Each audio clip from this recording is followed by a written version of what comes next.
So when you're ready to resize, when you're ready to preserve your work,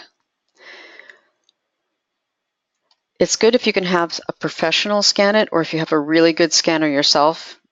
There's tricks to doing the scanning too. If you have a scanner that is,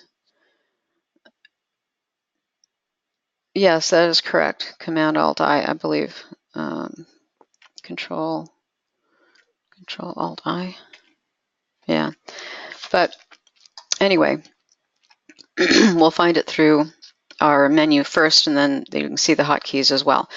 So this picture is 10 by 14 inches.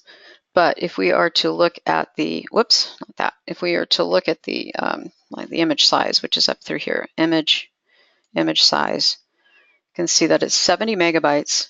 It's 4,000 by 5,600 pixels. The resolution is 400 dpi, which is pretty good for print.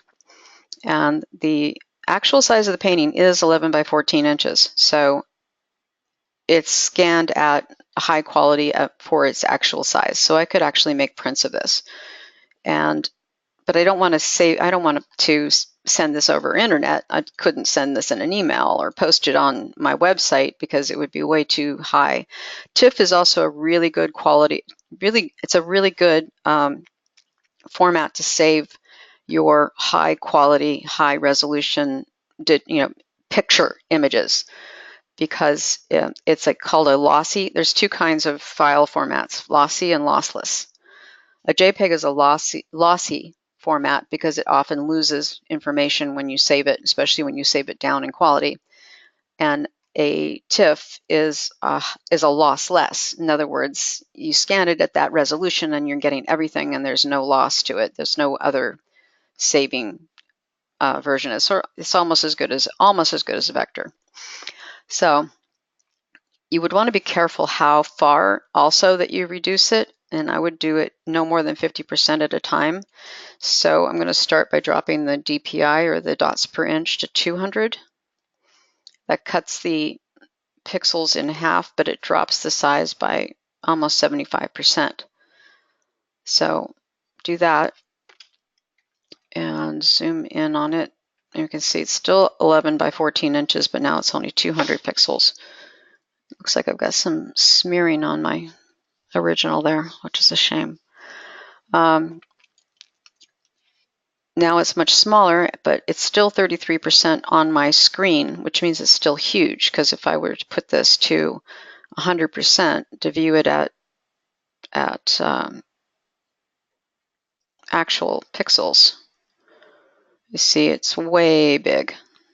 There's my inches right here now.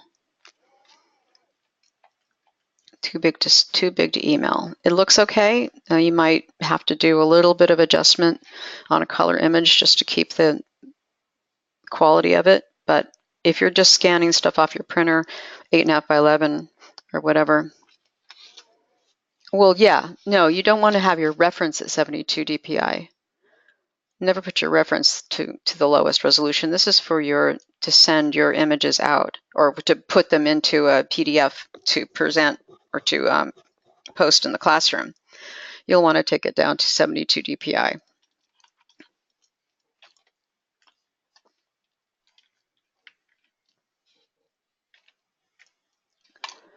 It's still too big here at 1700.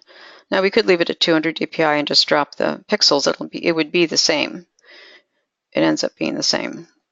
But for the sake of argument, we take that down to 72 pixels resolution dpi, pixels per inch, and the actual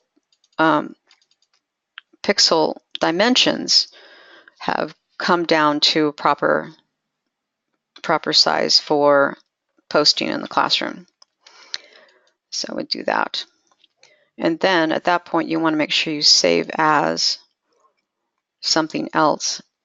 I'm just going to do this, take this off here. Just call it skull. And save it as a JPEG.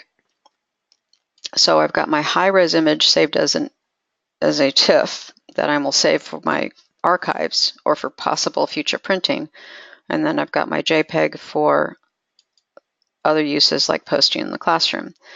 At this point, when you go to the JPEG, if your file is still pretty big and you're trying to scale down images, like you want to put 30 images in a PDF and still keep it under 5 megabytes, you'll want to make sure that this is less than 200 or around 200, no more than that.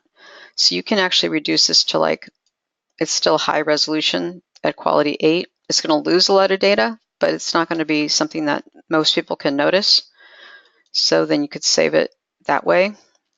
And the other way that you can do it is to, now that I've saved it as that crappy quality, but if you go to save for web,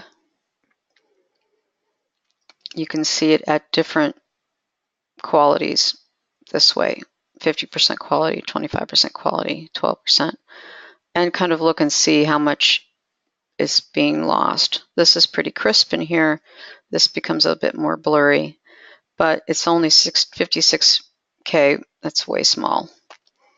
I mean, that's only 33K. Actually, this is 100K. This is, so you can change that quality up a bit and see what it looks like at a higher quality, 82%, and it's still 350K.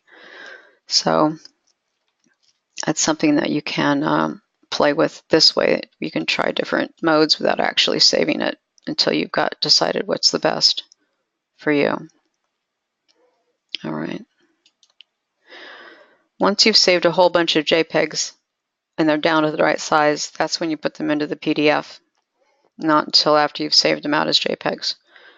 And that's my advice on that.